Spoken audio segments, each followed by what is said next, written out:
Hey everyone, how you doing out there? Before we get into our episode, I want to tell you about the wonders that await you over at patreon.com/Craig and Friends. Yes, that's right, the home of Hot Dog Club. And of course, Hot Dog Club is a club not only to be admired, but one that you can join right now by heading over to the address I just said, and you can choose from the reward tiers, see which one works best for you. There's the $1, the $5, $7, $10, and upwards, all the way up to the executive producer tier. And of course, holding that title is our fabulous pal, the People's Candidate, Lindsay Rose. And you know what you get over there? Well, you get bonus episodes, you get listener questions episodes, you get movie club episodes, and a whole lot more. In fact, now there's the weekly Hot Dog Club Zoom meetup for the She's in Party tier. Oh, and movie clubs coming up like 9 to 5, and also Rhinestone. So it's going to be a Dolly Parton doubleheader. Karen from Finance is going to be joining me for that. Other movie clubs in the pipeline include Foxes with Gabby Dunn and A Star is Born with Willem. And of course, once you sign up, you get access to the entire archive, swollen with hours and hours and hours of exclusive, high-grade content. And if you don't want all that content, but you just want to express support for the show, hit the $1 option. You get a couple nice little baubles, bangles, and doodads, but you're not burdened with all the extra fabulous programming that you get from the higher tiers. Upcoming bonus episodes include chats with our pal Didi and our pal Remy Kesimir, plus many, many, many more. Our episode today was taped a couple weeks ago with our pal Sapphira Cristal and none other than Katya Zamolodchikova guest co-hosting. As you'll hear in the show, we have a deep, thick, and rich history from our days in Boston together, and we get into that and a whole lot more. Oh, and while you're listening to the show, why not review it? Why not rate it? And I think, of course, the 5-star rating is the most appropriate. It's certainly aesthetically the most pleasing. And now that we've gotten that taken care of, let's get into part 1 of my chat with Sapphira Cristal and Katya Zamolodchikova. A Russian ballerina, stomping on a bureaucrat, a perky suburban housewife who just got into scat. It's whimsically volatile. Can you hear me now? Yeah, definitely. Is it better? Oh, yeah. That's much better. Yeah, that's good. It's crystal clear. Now,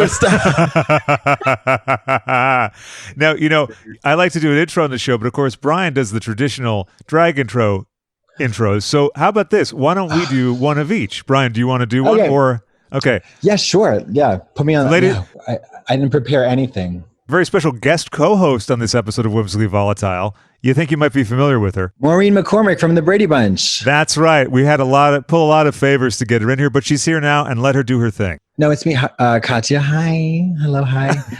So, wait, do the intro now? Should I do it now? Now is a good time, or if you want to do it halfway through the show, that's cool too.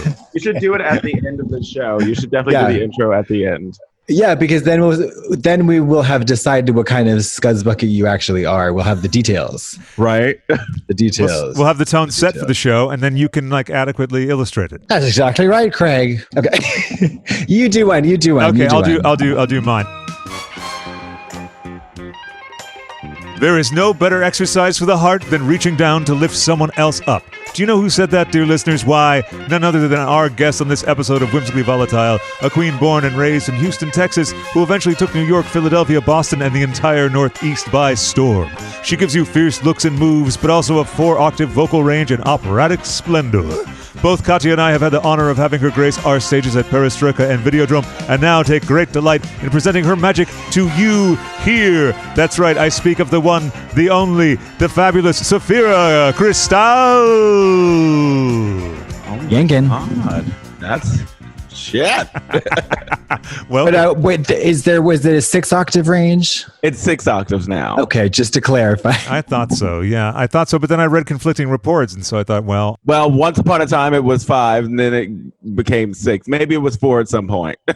Now, interesting. Now, did you just want to reveal that to everyone, or you wanted to keep an octave to yourself, or what was that? The older you get and the better you get at singing, the more you realize that you have. Absolutely. We know each other somewhat from Boston, but the two of you have had a very long sexual relationships. Exactly. Extremely.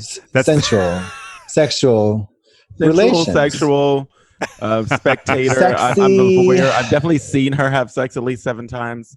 With you, which is strange. You've seen me have sex with you. With me. It was all in my dream, but it still happened. Just because it didn't happen doesn't mean it's not real. Hello.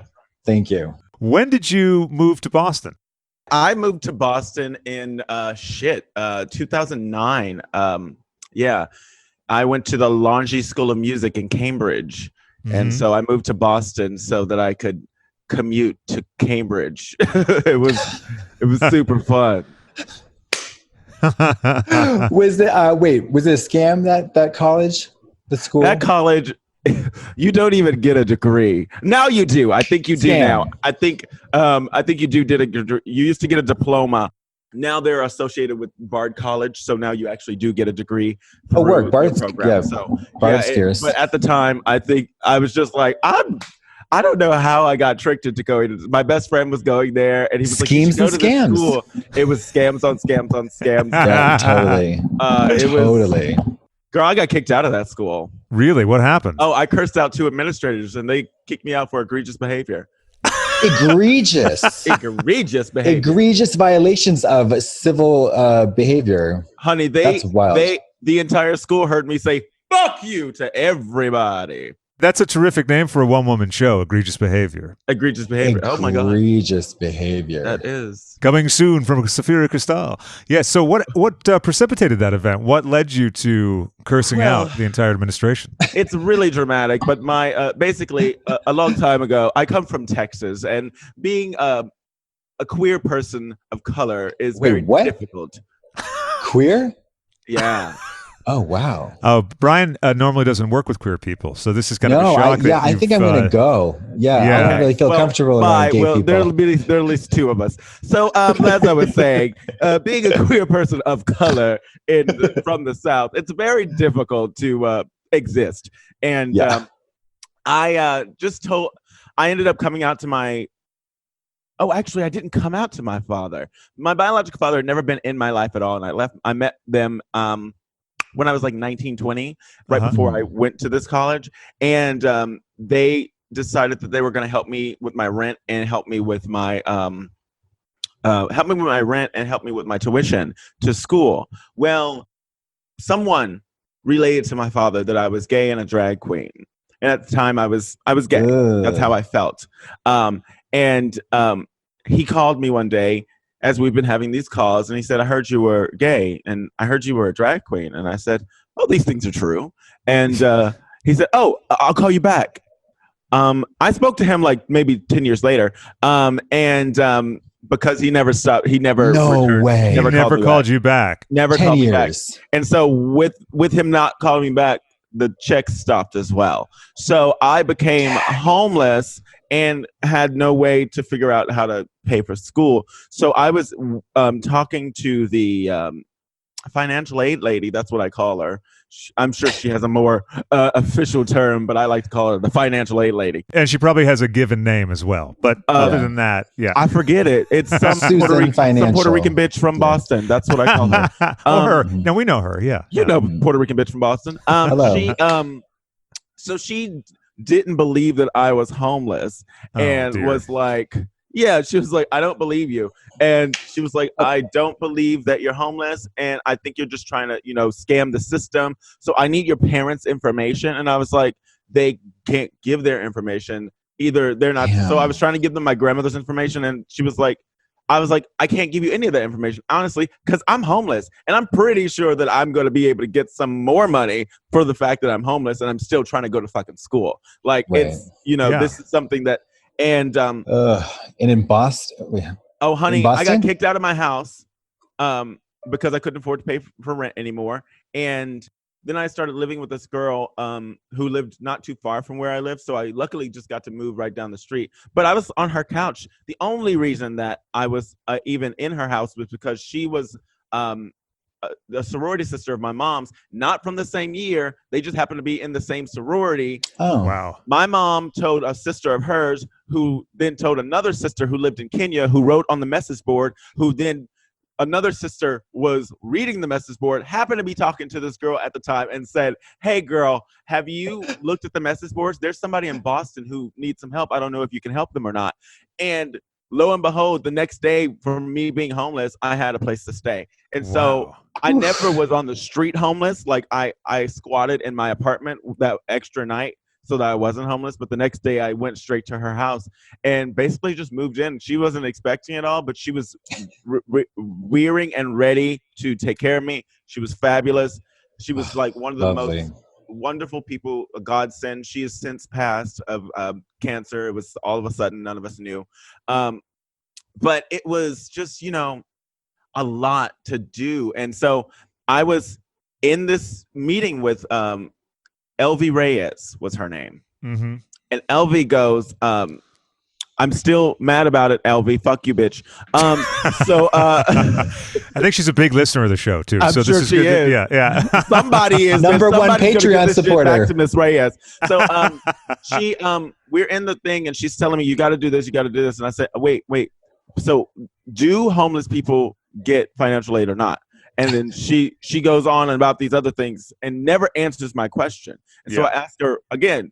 So homeless people don't get financial aid? And she's like, you're not listening. Bangs her hand against the desk, stands up, walks over to me and says, now you shut up. Oh. Finger close to my fucking face. And I was like, what? And I go, I was like, I don't understand why you're being so aggressive right now. I just asked you a simple question. And the other administrator, her office was inside of an office because this school is so small that's actually in 2 houses. Scam. One of them was a mansion. It belonged to Longy, which he was the principal oboist of the Boston Symphony. So that's how he ended up opening the school. And it happened like in the 1920s. So this school was still around. His family was still propagating this scam. Yeah. So one of the administrators comes in and said, I've been listening to it this whole time, and you've been really not working with Elvin. She's been trying to work with you. And I said, so I picked up my stuff, and I said something, and I almost said, like, goddamn or something, or I almost said something. And he said, you can't use that language. If you're going to use those type of language, you got to get out of here. So I picked up my backpack and left because I was like, I'm heated. I'm not going to do this right now. Yeah. And then I turned around and I was like, you know what? I've been trying with this woman. This is the second time she's popped off at me for no reason. So I don't understand why you all of a sudden are, being the great white savior of this Puerto Rican woman who can handle herself, number one. Like, ain't nobody asked you to do nothing. She goes, O'Neill, get back in here. I really want you to get this aid. I really want you, to figure this out. And we as people of color understand that sometimes things get heated. It's just a thing that happens. She didn't need him to come and rescue her. Okay. Yeah. She and I were fine. Okay. I wasn't happy with the way that she spoke to me, but she is a Puerto Rican mother. She knows how to deal with a person of, sure.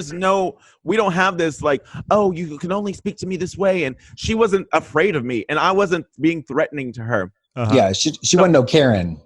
She wasn't no Karen. So I walked in and said, Elvie, listen, if we're going to have this conversation, there needs to be one thing that's clear. You will never talk to me like that. My mother doesn't talk to me like that. My father doesn't talk to me like that. My grandmother doesn't talk to me like that. Nobody I know ever talks to me like that. So I need that to be. And the whole time she's like nodding her head like, I flipped out. I really did. Good.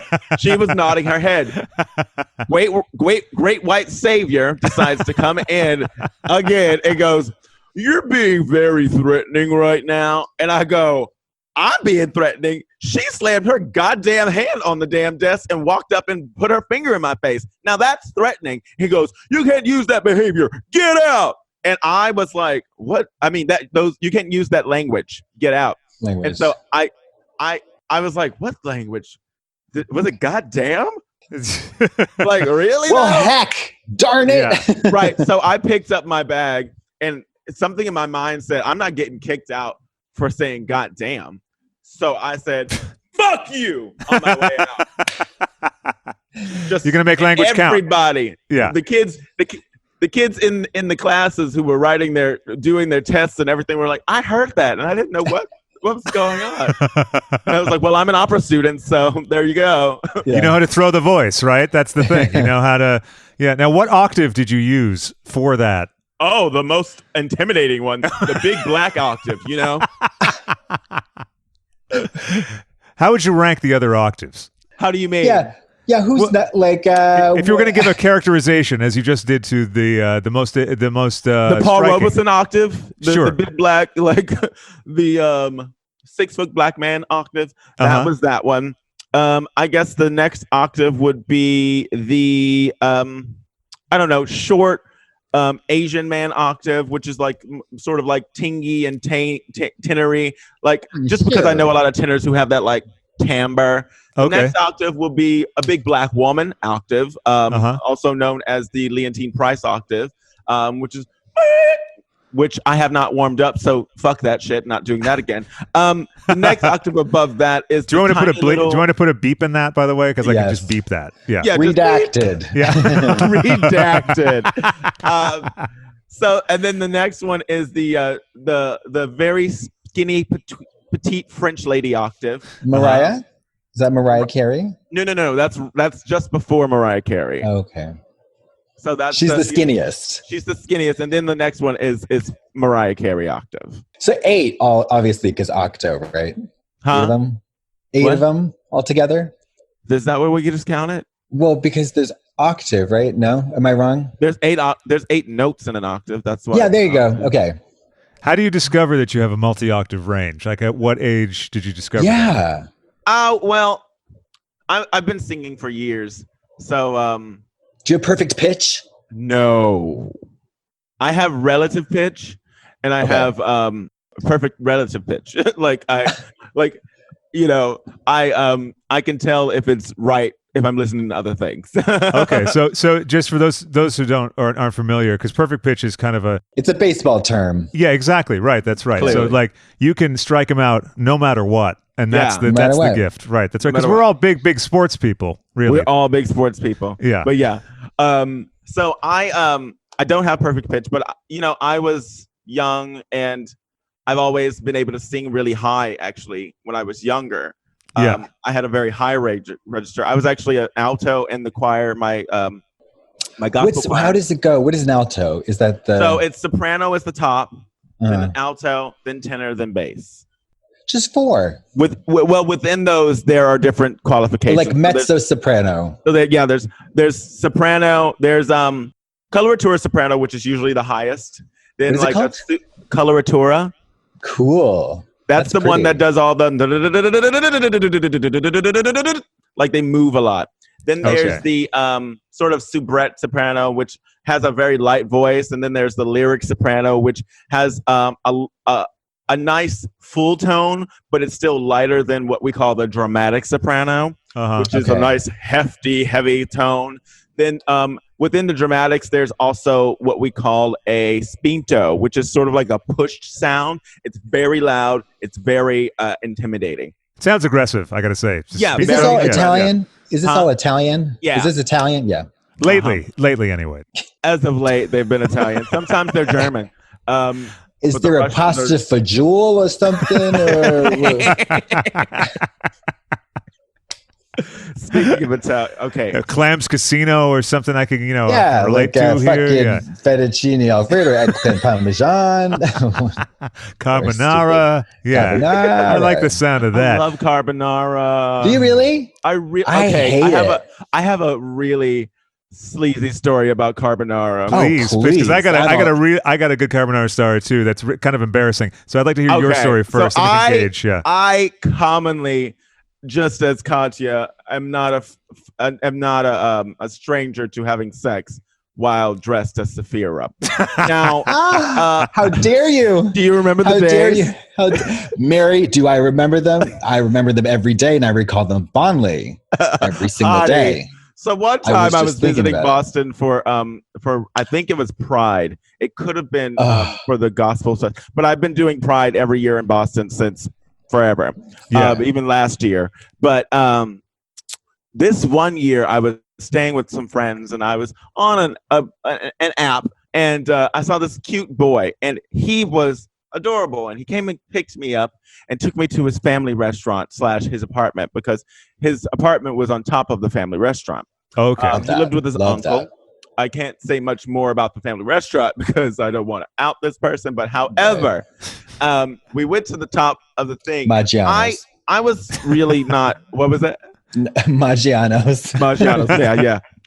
Zeros and so we went up to the top and talked a little bit and watched some Fox News, and that was my first indication that I was in the wrong. Like Molly, you in danger, girl. I was like, maybe I've come to the wrong place. Why? And we talked about a whole bunch of stuff. He was not very smart at all, but he sucked a little dick.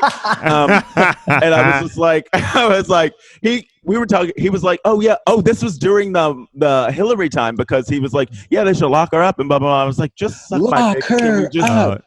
Wait. So had you already had sex with them first? Because this is a key. Oh, okay. But you knew that it was going to be good because to wade through this stuff, you're like, what are you saying? Please, let's get on to this. Well, we were already there. We're at his house, and we're at the top roof deck, and it's really, really cute out there. Sure. And he was like, "Do you want something to eat? My family has a restaurant downstairs. I'll get you whatever you want. It's an Italian restaurant. What do you want?" And I was like, I was like, chicken carbonara. Yeah, that's what the fuck I want. Now, anyone out there, you should know, do not eat chicken carbonara before you bottom. It's just not a good idea. This makes a lot of sense. This makes a lot of sense. Look, this is the more you know, right? The more you fucking know. I learned a lot of lessons that day. So we go into his bathroom for some reason. There's a bathroom up there on the roof deck, and he's like, let's play around. And so we do that. I don't remember. I used to do a lot of drugs, and it was very bad for my my decision making. And really? Do you know what kind of drugs you might have been on around the time? Oh, I just smoked a lot of weed at this time. This okay. This is before I started doing anything else. It was just marijuana. Just good old weed. A lot of marijuana. Wait, and when you say a lot, can you give us like an estimate? Because is it like 6 blunts a day? Would you be waking and baking? I didn't smoke blunts. I didn't smoke blunts. So I made my own bong. Her name was Clarity. It was made out of a Crystal Skull vodka bottle. So cute. So I made a bong out of it, and that's a lot of smoke to be able to take in. It would hit you and you'd be gone. Yeah, I would do that like 4 or 5, 6, 7, 8 times in an hour. And so I would be turned and lit. Pretty fucking turned and lit and stuff, just like gone for no reason. Damn. So I remember we go into the bathroom, then we go down to his room, and he's like, fuck me. And I was like, have you ever done this? So this is the thing. I'm not about these virgin boys who are like, I've never done this before. I need someone with experience. If you've never done it before, you don't know to prepare for it. It takes preparation. You do not have a vagina. It comes out of your asshole. That's what I have to say. Right? Like, I just hallelujah. Sing it. So he's like, fuck me. And I'm like, okay. And we're doing like the oral thing. And at some point, I'm sucking his dick. And his dick just keeps growing. Oh, and wow. growing. Okay. And growing. And growing. So it's like Pinocchio. And growing. And I was like, does it stop growing? And his answer to me was, I don't know. What? He doesn't know. He has an everlasting... wait, what? This dick was so damn big. And how long? Give me... it had to have been... 10 inches? Bigger than a breadstick? Maybe 11 and a half inches. Oh, okay. Holy shit. Like this big. It was fucking huge, girl. It was really thick, too. It was like beer can, 11 inches of beer can. Like a shipping tube, a poster. I felt like I had to be a snake and unhinge my jaw just to get my mouth around That's a lot, girl. Huge. It was beautiful. He was beautiful. Like, his pictures were okay, but when he came and got me, I was like, oh, well, goddamn. So better than advertised. I would rather you give me a poor picture at the front and then come and be better looking than the opposite. You send, you don't, if you got like a 1 out of 10, you send a 6 or a 7 because you show up an 8 or a 9. And hello. And so we do it, and let's just say it got messy because I had pasta carbonara and he had never bought them before in his life. So I don't think we even finished. I don't really remember what happened, but I was just like, this is something that I wish I had known. You should have told me that you had like the ever-growing penis. Also, don't feed your bottom before you fuck them. Yeah. Feed them after you fuck them. A 12-inch cannon up that carbonara cave. Like, what is wrong? Like, that's not it. That's not it. That's not the tea. But also, you're so right. Straight guys think because I'm horny, I have a pussy now. Like, they think they're asses. You know what I mean? They're like, no preparation, no lube, no nothing. They're like, I want a lady's dick. I want a lady's dick, so it's going to be perfect. Like, no. It's porn. I have a shitty ass. Yeah. Porn. Every once in a while, it can be an unprepared thing that actually works Absolutely. out. Every once in a while, but you don't know that you're sort of preparing for disaster. But these straight guys never know. Yeah, they never Google know. it, bitch. Google it. Yeah. Like, Google it. Uh-huh. You can't Google getting fucked. Like, just Google it. It's pretty simple. Google preparation. I Google it sometimes because sometimes I forget. And I think there has to be a better way by now. So let's figure it out. Let's see if someone else has cracked the code. Well, there's a great mnemonic. If you want to enjoy my ass, you need an enema. Hello. ENEMA. You know what I mean? If you want to enjoy entering my ass, okay. You need an enema. Yeah. Okay, well, you work it out. But to be honest, actually, the other day I had sex. Not too long ago. I don't know. Who knows what days are or times are anymore. At some point, I had sex with this guy, and he sent me pictures of his penis, and I was like, okay, cool, awesome, whatever. It seems big enough. He got here. His dick was probably 9.5 inches, and I was just like, oh. Well, good thing I super prepared for this. Like the full irrigation. I was like, you didn't tell me your dick was this big. He was like, it's better to send a smaller picture and then come with a bigger dick than it is to. And I was like, it depends on what you want, because if I hadn't prepared for that, I would have been like, sorry, baby, you got to go. I'm not doing that. But luckily for you, I had already prepared for a big penis. Now this is the before times you're talking about. No. I don't remember. Oh, okay. Never mind. I'm not trying to pin you down on anything. Yeah. I don't remember. I actually had a happy sort of my first experience with the anals receiving. There was no preparation actually, and it all worked out perfectly. Now I know I was expecting that there would be a problem, but it just worked out. Because you're into that kind of thing. Well, no, into a problem. Problems? No. Yeah, you know me. Craig loves problems. That's my other show. I love a problem, be it shitty or whatever. This ain't complicated enough. Yeah. Welcome to Craig Loves Problems. Yeah, right. No, it just worked out, and I thought, oh, thank God, because I knew that was sort of my that lucky moment. You know what I mean? You have those every once in a while. Oh, it won't happen again. Yeah, exactly. It happens. Yeah, it happens. Yeah, and it was the perfect time at the first time. So. Praise be. Praise be to the great anal gods. They wanted you to really enjoy yourself. Yes. Well, they figured it was long enough time coming. Right. Let's just. Hey. 9.5 inches. I don't know what I would do with that. I got a 4-inch vagina. I didn't know either, but I am from Texas, where they make the assholes large and the dicks even larger. So I have like an 8.5 inch penis.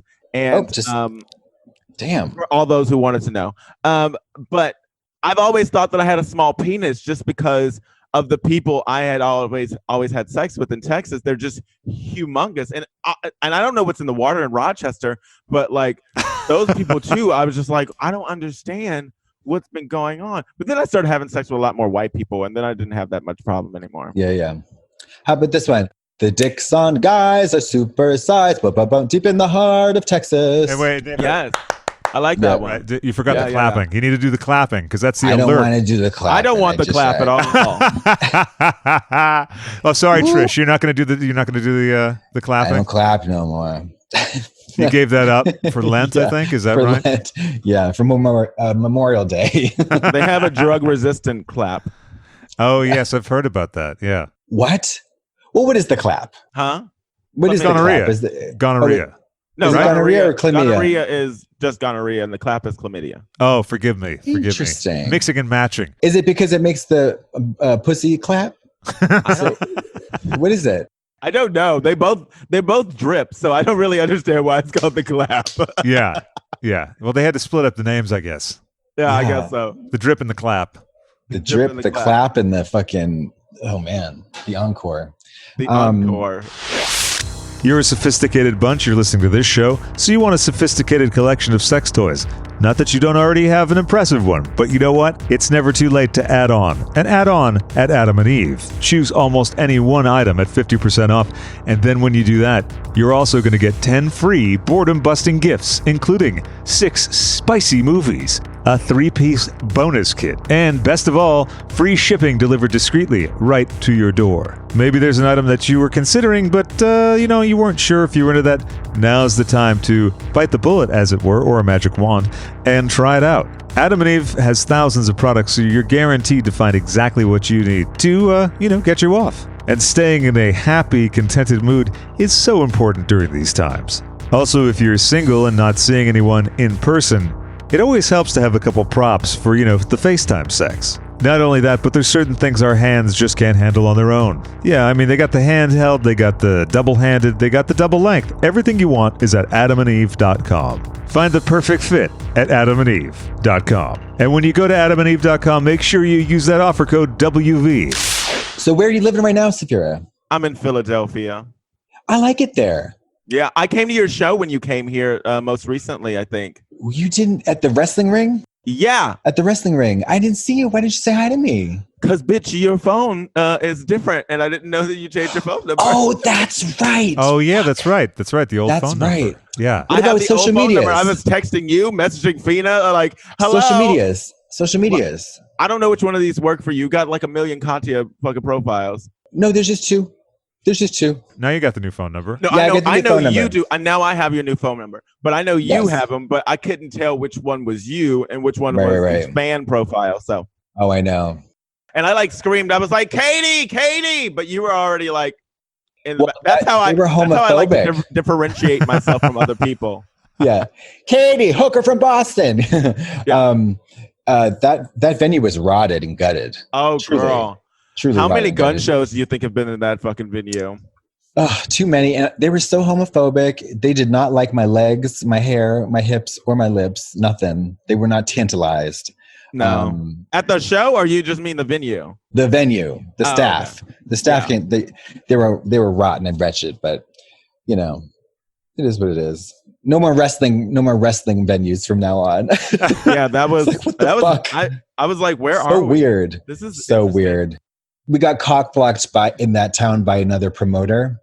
Okay. In terms of venue stuff, basically this other competing promoter producer group is goes around with tours, and they say, okay, you're not going to book Katya on this one.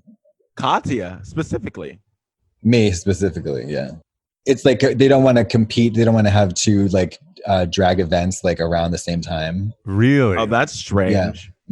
So they're cop blocked. I think it happened 3 times, 3 venues. We had a deposit, and then they were like, yeah, never mind. Wow. Oh, wow. Found out I feel like people who go to other drag shows and people who go to your shows are 2 completely different types of sociopaths audiences. And then drag fans. Yeah. I mean, well, the problem is we were trying to sell bigger. We're trying to sell a lot of tickets, both of us. Their show and my show. So it was you have two of those shows in the same week or the same month, and they're expensive. So it's anyways. How would you describe the difference between the 2 groups, Sapphira? So the folks going to Katya's show and the folks going to the other shows. Oh, yeah. What I feel like the people who go to the other shows are when we talk about the drag race fandom. Yes, queen. There's your basic bitch drag queen lover, and then there's people who want to laugh and think a little bit. Yeah. And who might have a little bit of brain damage. And those are the people who go to Katya's show. Yeah, that tracks. That's pretty good. That tracks. Those people have fallen on their heads a little bit too many times. And so with gleeful abandon, going right down the stairs, hitting the head on the post. They throw themselves down the stairs on the way to the Katya show, just to be prepared. Get on the level, to get on the level. Yeah. No, I was actually dropped on my head as a child, so that tracks. That does track. When did you 2 meet in Boston? Because I know I met you, Sapphira, through Brian. Girl. How did we meet? Who introduced us? I don't think anyone introduced us. I think we were The first time I met you or Machine? saw you was at Jocks. Jocks, yeah. Well, It was at Jocks. It was during a show that I was either in or I was visiting someone. I think I was in the show, and you either had just ended was it the a show. pageant? Was it a pageant? No. When I first got to Boston and started performing, I was actually being booked for things. It actually, I think it was Raquel's show that used to happen Sunday night. Yeah. on Sunday. Sunday dinner. Sunday dinner. Sunday dinner. That was the first one because I got okay. I got booked for this is the unloading section. Yes, please. I got booked when I first started performing in Boston. I started at the what do you call that? Dirty Machine? 60 Mondays. They did that Machine, competition. A machine. And- Okay. Sure. Yeah, and I won against people who like this was like my first competition there. You sure did. And I won immediately. And then so I was in the whole, running to do the finals and all that kind of stuff. Well, immediately after that, Raquel was like, "You're pretty and talented." And Juju was the person who told me to come to the show in the first place. And Juju said, "You should book her." She said, "We have blah blah blah on this day," and she goes, "You should book her.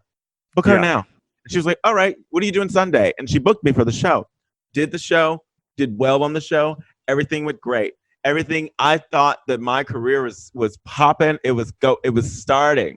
Yeah. Then someone spreads a rumor or says, my iPod went missing.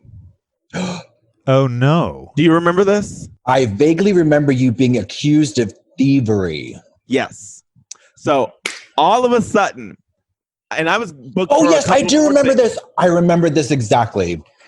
And I was like being booked for a lot more things. And all of a sudden, it all stopped because I was a thief. Because someone said that I stole their iPod. And I have never even I've never had an iPod in my possession. So Yeah. I was like, I did what? I stole a what? Did they also talk shit about you stealing tips as well? Oh, is that something that happened as well? I think I might have heard that as well. See, Because, chit this chat. is what happens when people don't want black people to do well. Yeah. When they see, I would say anyone, but that's not true because there were plenty of white queens or other queens who weren't black who were excelling faster.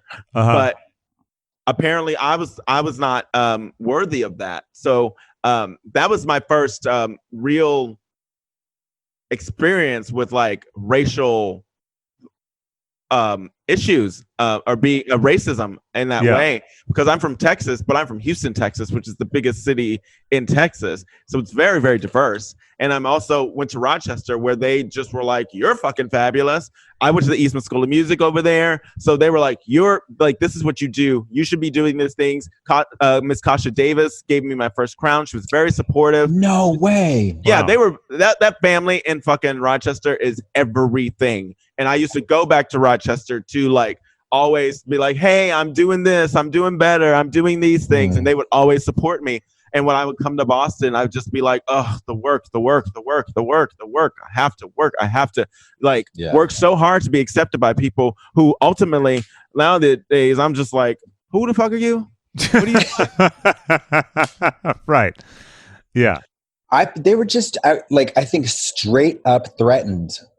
Straight up threats. And girl, don't talk about the fact that I was in fucking Perestroika and nobody else was. When I got on Perestroika with you, when you started inviting me into that show, I kept hearing well, the only reason the blah blah blah blah blah and yada yada yada yada yada yada, and I'm like, The only reason I booked her is because she's beautiful, talented, and entertaining. Yeah. No, but they kept having to try to find some reason to discredit you because they could never All get the time. invited on. Yeah, because the Jacques affirmative action quota is really stringent. You know what I mean? 2 black girls in one show, too much, too dark of a show. When we met was that first show because you were actually filming for your Drag Race audition. I remember that because you had just either just finished filming. That was the reason why you were in drag. Actually, you were like, we just finished filming. Okay. Which audition tape was this? Because I know I'd probably you... say season 6. Probably okay. Season 6. All right. Yeah. No, this was season 4. Yeah. Or it would have been maybe season 3 or 4. Okay, yeah. Yeah. It was season So 3 long or 4. ago. So long No, it was ago. season 3 actually, because Juju had just Juju. Oh, yeah, Juju then that was on my at the first moment. audition tape. Yeah. Gotcha. Yeah. Okay. Is that the one that they showed an excerpt in Yeah. of the right. I remember the first time I saw Brian Katya, I was like, "Ooh, he's cute." Like Yeah. in my mind, I just thought I stripped you down out of drag and then just saw you. 'Cause I had that kind of mind that could do that. Like I didn't have, like I would see you in drag and then be like, "Oh, she's pretty.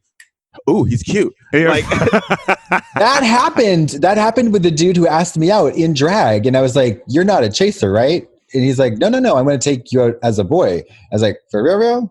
And like, he did the same thing. He's like, "I can tell you look really attractive out of drag." I was like, That's like an architect's mind. You know, like an architect can like look at sort Yeah. of a raw space and go, okay, that's Yeah. the master bathroom will be there, and then we'll have a lovely Yeah. lounge, and then Yeah. exactly, and then can do "Those reverse. buttresses won't hold that cathedral up." Yeah. We need beams in here. Beams. Yeah. Wood beams, good cedar, oak. Yeah. Right. But what year was that, Sapphira? What year was that? 2009, 2010, 2010, 2010. 2010, 10 Yeah. fucking years ago. We met 10 years ago, girl. 10 years ago. And the memories we shared. Oh. Yeah, let's get into some of those memories. So then you meet, and then you're doing Perestroika. Yeah. And what was that like the first time you did Perestroika? Because you had to work, for Katya, which is always a disaster. Well, I Best Spot, Tyrant. saw Katya a lot. There was, before I even started the show, me and Dorothy's. you and well, not even Dorothy's. I actually hadn't been to Dorothy's for a long time when I started drag because I just didn't understand. Me and I'm from Texas where we drive everywhere, so me and public transportation don't get along too well. Oh, sure. It's not a concept that really like. I was like, I don't understand. Where am I? I'm supposed to get on a what?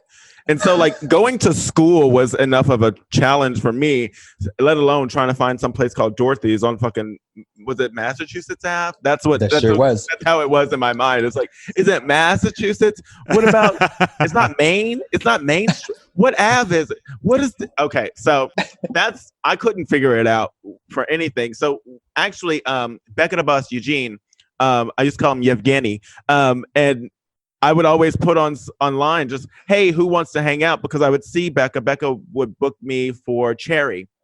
Yes, right. Mondays. I was in Cherry before I was in Perestroika. Okay. And And describe Cherry for the listeners who don't know the history of the Boston scene. Just like what kind of night was it? I did a lot of drugs. I can't remember everything. That's fine. That's fair. Yeah. I'm like, Cherry was what was it? It was just, I don't know. That's all right. There's no information to be had, I guess. It was a night that someone, yeah. It was an explosion of drag. A maraschino flavored concoction of pure drag excellence. Yeah. There you go. Really Perfect.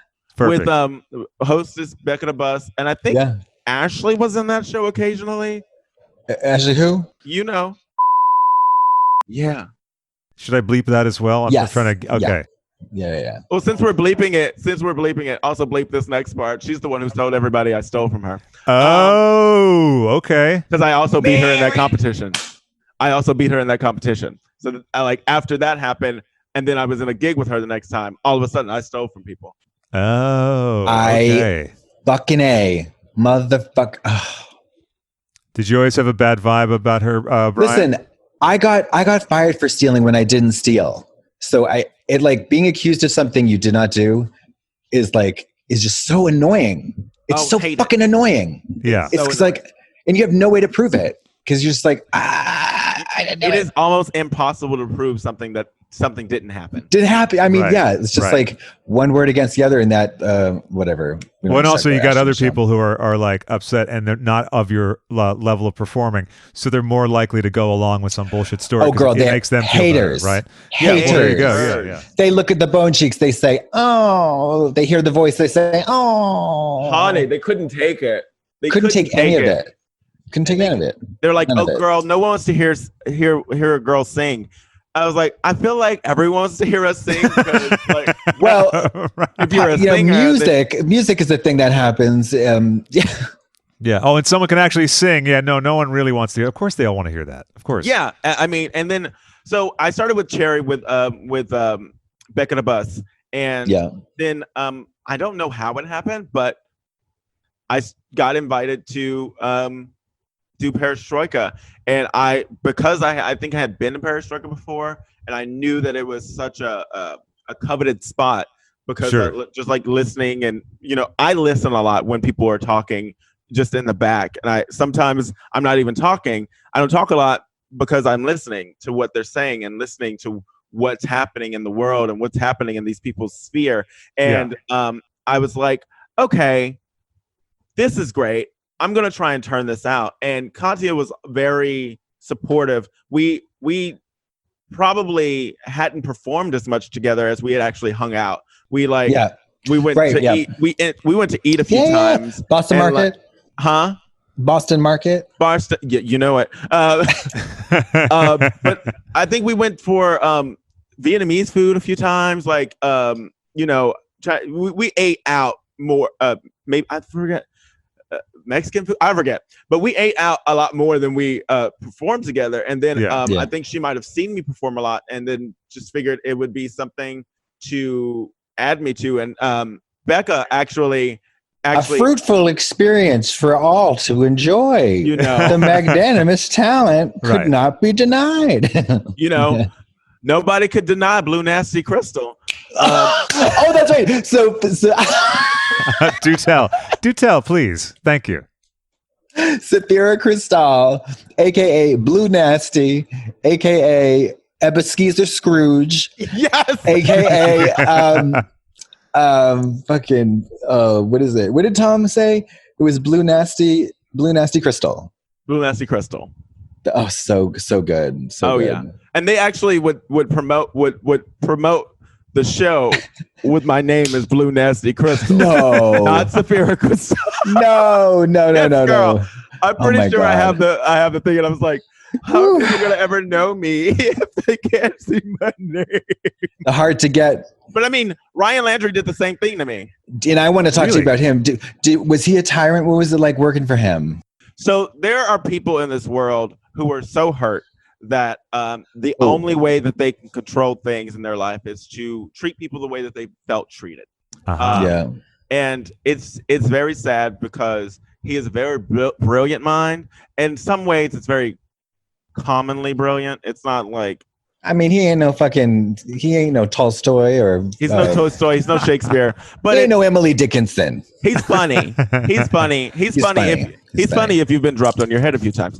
If you've had a lot to drink and you've done a lot of drugs, he's hilarious. Oh, there you go. And I happen to have had a lot to drink and done a lot of drugs. And so I thought that, and I think that like a lot of his stuff is really great, actually. And I don't want to discredit any of his shit. It's great.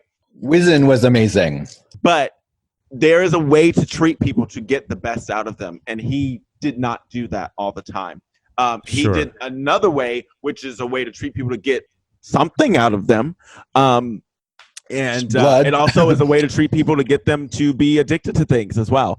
And it's just like, and I don't mean like he'll get you addicted to something, but there is something that you have to do to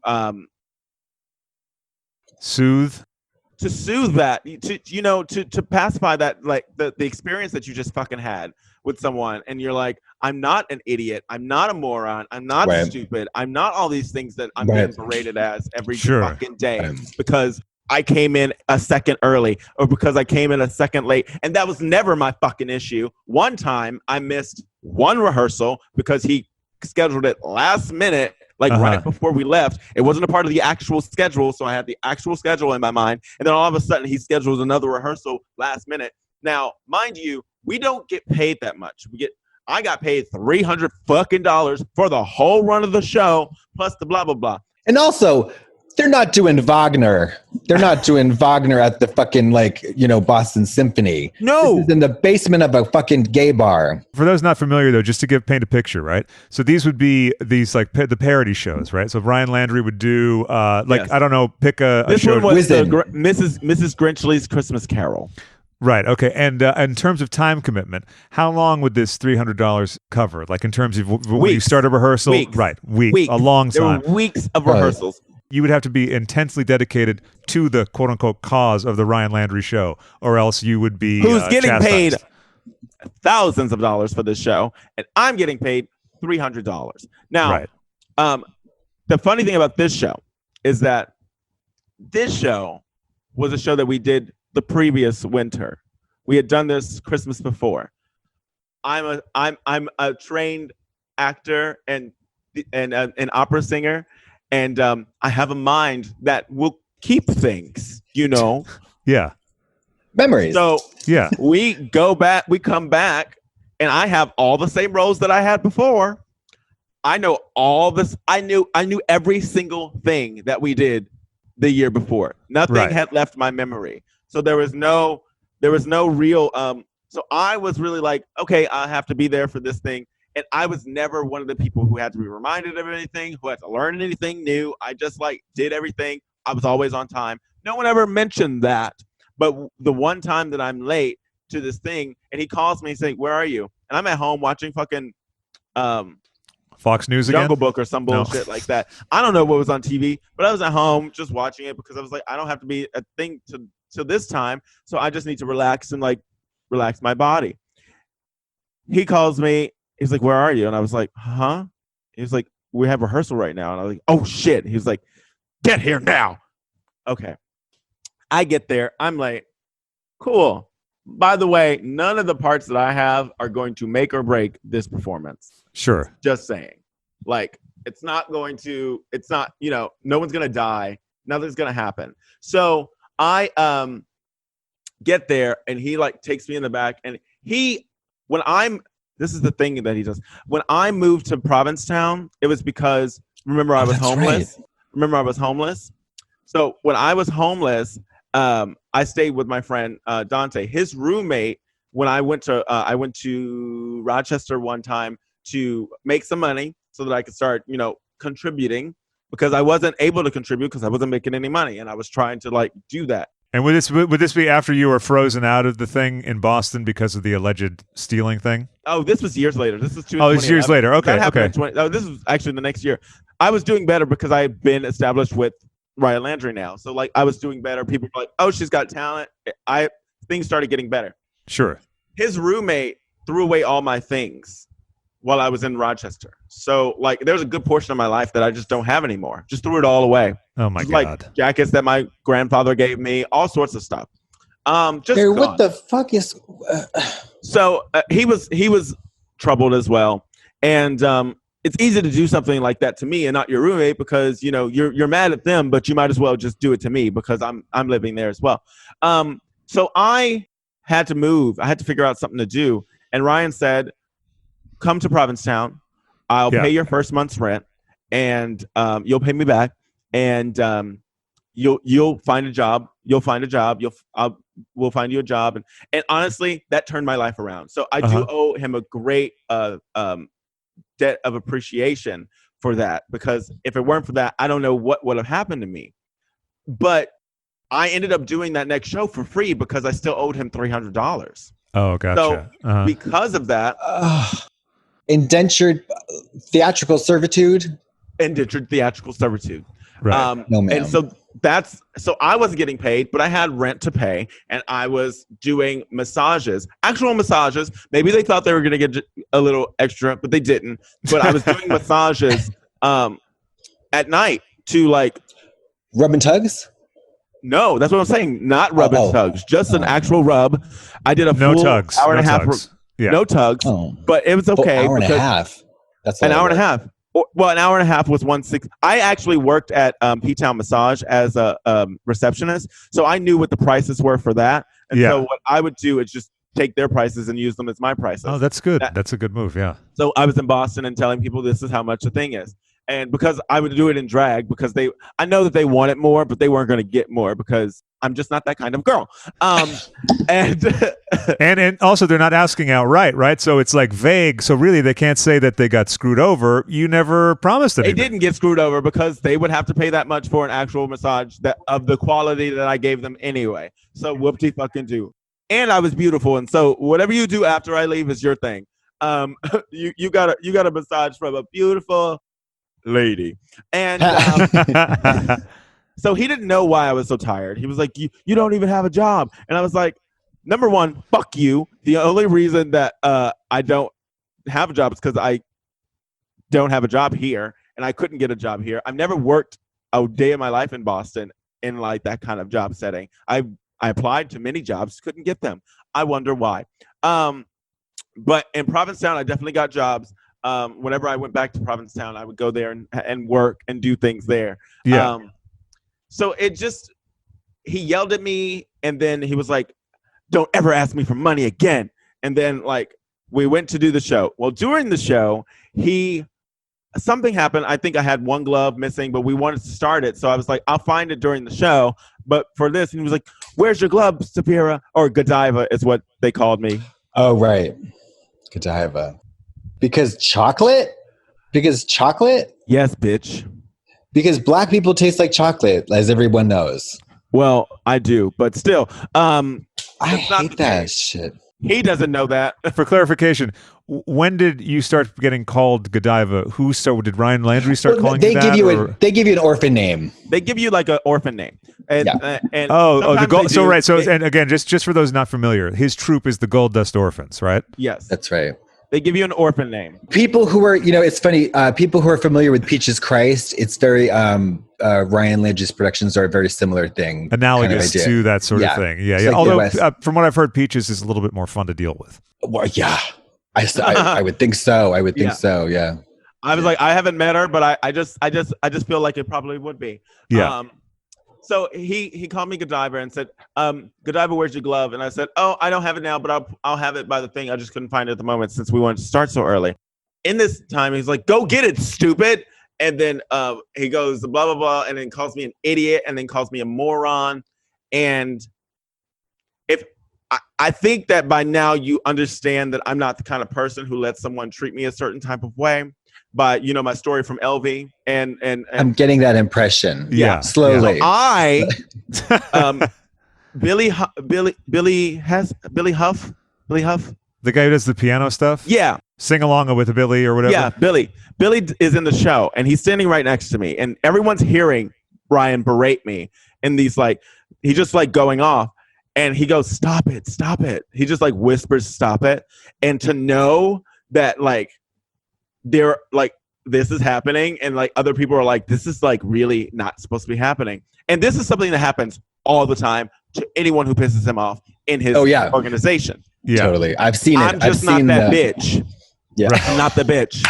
Yeah, I don't know who you thought you were talking to, but I'm not that bitch. Yeah. So I remember jumping up like fucking Donkey Kong. I jumped up twice and stomped on the ground, and then ran onto the stage and hit whatever set piece was near me and said, I don't know who the fuck you think you're talking to, but I'm not that motherfucking one. Don't ever call me God. And I just went off and I was like, you do not talk to me like that. I don't know why you're talking to me like this, but do not do it. I am not the one. If you want to fight, like we can do that, but I'm not going to have this conversation with you. I have apologized for what I did. I know I was wrong and I am sorry, but do not call me out of my goddamn name. I am not stupid. I am not an idiot. I'm the only one who remembers this entire play from last year. So don't ever come for me and my intellect, you asshole. And I don't think I called him an asshole. I tried to keep it as clean as possible without insulting him. And I turned around and I said, so let's get that clear. And he goes, you are an idiot if you do this. And I said, see, you don't understand what I just said. And I go back onto the thing and we go at it. And I'm like, and he's screaming and I'm like, you're not going to overtalk me. I'm an opera singer. So you can try all you fucking want, but I can just drown. And I'm screaming. And I'm not like screaming, but I am raising your voice. The thing, it is going straight to the mask. It is out there as if I am projecting over a fucking orchestra. You cannot hear him over me. All you can hear is me screaming at him. And he's just like, and I even get down and I was like, I've said I'm sorry so many times, but you yourself say you don't want to hear us say sorry. You want us to do better. So don't ask me to apologize a fucking again. And then he just goes, all right, get on stage. Let's do the show. I called him out on his thing, was like, I've said I'm sorry several times and I'm here. Like, I don't know what else you want from me. Right. Also, you're not Dorothy in the Wizard of Oz. Like, you're not the main, like, you're not the lead, right? No. Were we playing in that one? Because I saw it. I remember. One of the Cratchit kids, and then I sang Silent Night. Well, without the glove, it's all ruined, Silent Night. Also, he has lots of puppets. So I was in one of the things for the puppet thing. Oh, sure, yeah. So like it was like whatever, but like we've done the show so many times. God damn. Like what's going on? And it's not like, again, it's not Broadway. It's puppets on strings and pulleys and levers and cardboard and wigs under a gay bar. And it's great. It's a good show, but it's fun, funny, amazing, but fun not and worth funny. it. But you're charging all this money for these people, and you're still paying us. I got paid $300. There was no reason that I shouldn't have made $300 a week doing that show. Right, bro. Seriously, yeah. Like, okay, my part's not too big. $300 a week is a substantial amount of money for me that I can pay my rent and do these things and come to this rehearsal. But $300 at the end of the run, that is criminal, borderline slave labor. It's volunteering. It's volunteering with a stipend. Yeah. And for that, no one should be getting that kind of nasty attitude from the person who's like, he should be licking your ass. Yeah, exactly. Yeah. And I don't want him to lick my ass. You don't. Isn't there also the problem too? Because he is the guy behind Showgirls, right? So then a lot of people sort of tolerate his bullshit because they feel that without him, they're not going to have a chance to do anything. Oh, right. And then I had a falling out with him about Showgirls. So, like, well, he had a falling out with the Crown and Anchor when he punched the guy and they got into a fist fight. He pushed him and threw a chair at him. He pushed him and threw a chair at him, and that's the day that he realized that he was not as big and bad as he thought he fucking was. Right. Because Rick Murray said, "Fuck this shit. Fuck your Showgirls. Get the fuck out of here. Throw your fucking show out of here. Whatever show you had going on here, whatever play you were gonna do, not happening here." And then he tried to take it all. He took it all around. He took Showgirls all around the Provincetown. Like it was the A House. Every bar. It was at A House. It was at the Crown and Anchor. It was at the Governor Bradford. It was at Pied Bar. It was like wherever they could put the fucking show, they put that show. And they tried to get it in a bigger event. And Rick Murray is a part of the board of the goddamn town. And he said, nope. Every time. Nope. And he owns so much of the goddamn town. It was like, you don't own that much in this damn town. You have your house and you had a little store. Like, whoop-de-fucking-do. This is where it happened. They brought in another show called Audition. And they had Kevin Aviance and Marty Gould coming. Oh, that's right. Yes. Yeah. And that year, I had no plans. This is right before I moved to Philly. It was in between New York and Philadelphia. And wait, can I, Sapphira, can I interrupt you for just 1 second? I just want to let you guys know that in about 10 minutes, I'm going to have to get a package. That's all.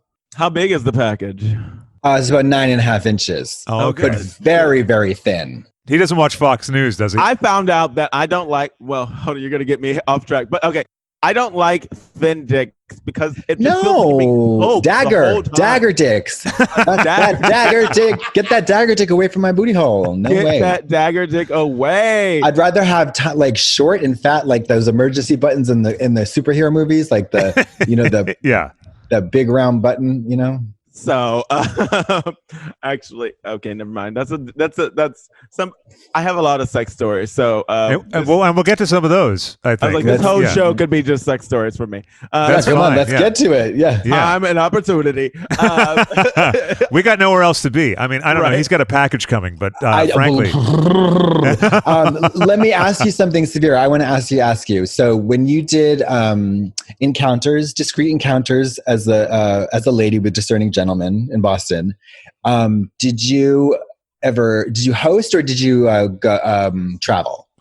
It depended. Really, you traveled? I traveled sometimes. Okay. When I would do the wait, are you talking about hooking up and drag?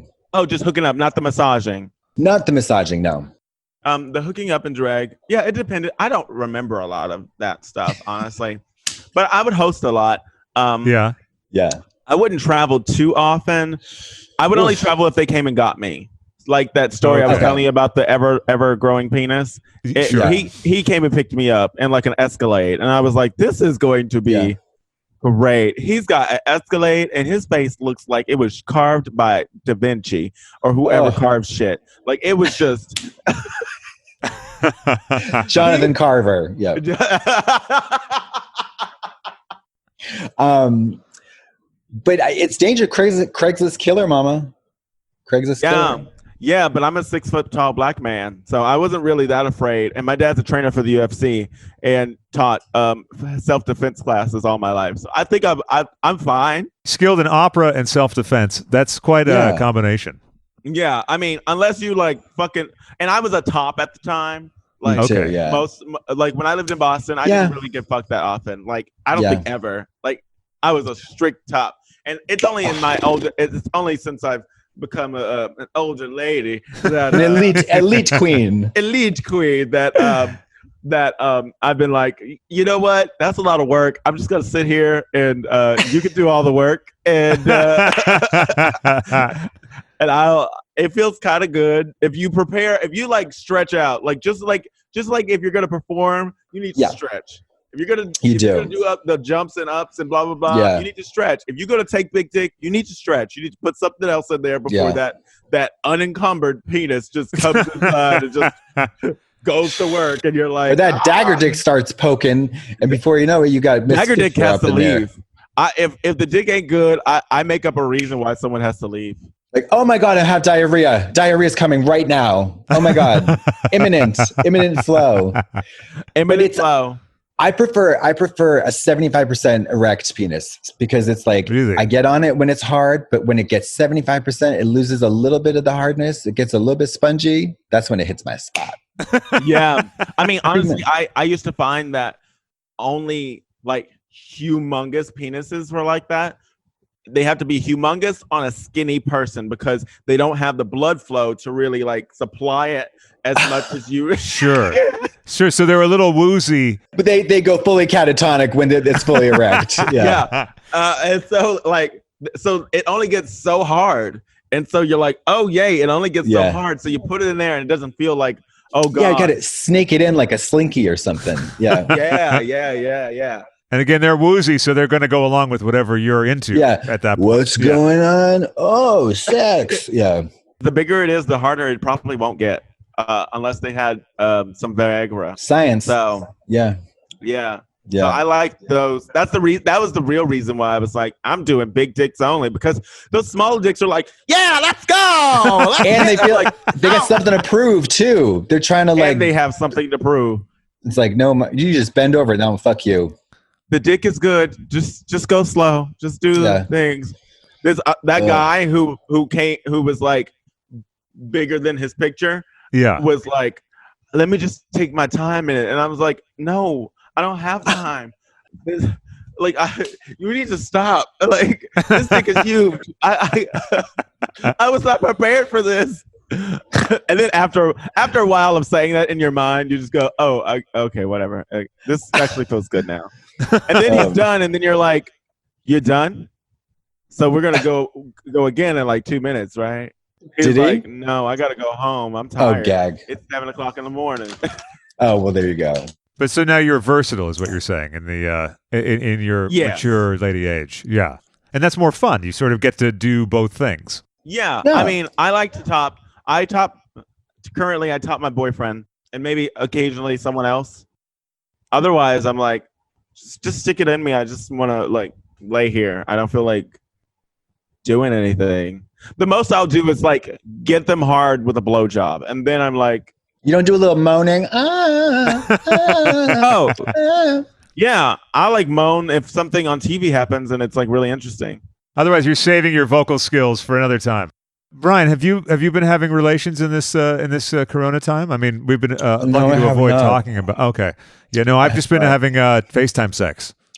I've been having mirror time sex. Right? Oh, good for you. I look in the mirror and I say, hi, hello. No. There you go. Yeah. Just kidding. Just give it to yourself, Miss Thing. But I did watch a porn the other day. What's your porn taste lately? It turned into fisting, which I didn't expect.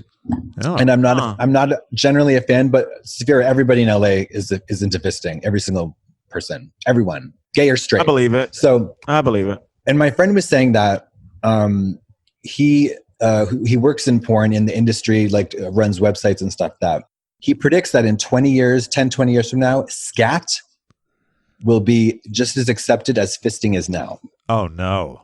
Really? Yeah, it's because of lazy bottoms. Oh, there you go. People are like, I don't want to clean out. Just, are you into this? Yeah. Me? No. I'm just saying, like, okay. No. Got another story. I can't get the dick hard again if there's doo-doo. Yeah. No. Well, Sapphira has a story though. Sapphira has I have a story. When I was living in Rochester, I was interested in this guy that I met online, and then they came to my school and we hung out, and we watched opera together. We had the same interests. It was really cute. They didn't live too far, so they would always say something like, they would like allude to like, it's natural. Like natural things happen. No, it's a natural digestive process. I'd be like, oh, I got to use the restroom. I got to prepare for this. He would be like, leave the door open. Really? What now? Oh, no, Mary. And it still didn't occur to me. This is the funny thing. It never occurred to me that this was something that they were into. He wanted to suck a turd out of your hole. Or I would say, I have to clean out to do that. And he was like, don't do that. Don't worry about that. It's fine. Whatever. He wants it's a natural, mudslide. Whatever. Ugh, gross. But they didn't. But he never like said, I'm into it. He just said, it's natural. Whatever happens. I always call it an occupational hazard. If something like that happens. Totally. Occupational hazard. It happens. Yeah, it's not personal. Yeah. It's drag. I'm not into it, but like it's not personal. It's drag. And so I think one day we were talking. I think I was visiting family or something, and they were like, "You're not gonna be into what I'm into." And they were always distancing themselves from me, and I couldn't figure it out because we got along so well, and I was really into them. And they were like basically afraid of the way that I react to what they were into. Uh-huh. And I was like, "What are you talking about?" And they like messaged me. They were like, "This is what I'm into," and they sent me their login to a website. Oh dear. I logged into the website, and I was like, "Oh, what was it? What was in the website? What was on the website, Mama? It was like a Pornhub for fucking scat play. Eating shit, drinking shit. Eating shit, shitting, like special ways of just shitting on the toilet that like you're just like perched up on the toilet like this and just shitting, and then you take the shit, and then I was just like, so we take the shit out of the bowl and then oh no, you as it's squeezing out of your ass like Go-Gurt, you fucking take it and you make it clay pottery like in Ghost. Two of you like put it on the wheel. Girl, they had people sitting behind each other. Oh my Unchained Melody. Oh my love. Oh no. My darling, you all this shit. I hung for your scat. Yeah, okay. Awful. So it was something else, and I just was like, oh, okay. And sometimes when you like somebody, you're like, I'll see if I can get into this. Yeah. But I wasn't into like that degree. People like say, go to the bathroom and take a video while you're using the restroom. Okay. That's not that much of a thing for me to do. Sure. It's not a big deal. What about farts? If he wanted me to fart in his mouth? Yeah. We never really got there. I think he just, some people, they peep that you're not into what they're into. Oh, yeah. Of course. In the way that they're not, and the way that you're not, and the way that they're into it. And they go, this is not working. Yeah. Because they want you to be as excited about it as they are. Of course. Yeah, you have to be excited. Like, that's the kind of thing you got to be into. You got to meet on that specialty site. Yeah. Yes. You're not gonna bump into them at Barnes and Noble. No. Oh, you like getting shit in your mouth? It's me too. Let's go fist. It's not like, oh, okay, I'll go with you to the ball game, even though I'm not that into it. It's not that kind of thing. Yeah. It's a different kind of red sock. I don't think it was like shit in mouth type things. I think it was just like, I don't mind shit on my dick. I don't mind this kind of thing. I don't know how deep it went for them, honestly. I just remember it being like, oh, I don't know. I felt like after that came out, I think we might have had sex one more time. And I don't think, and nothing happened. That was the cleanest sex we probably ever had. Sorry, 1 second, you guys. The package is here. And we conclude part 1 with Katya's package. Stay tuned for part 2 and head on over to patreon.com/CraigandFriends. See which reward tier works right for you, sign up, and slide on in to the Thunderbuns of Hot Dog Club.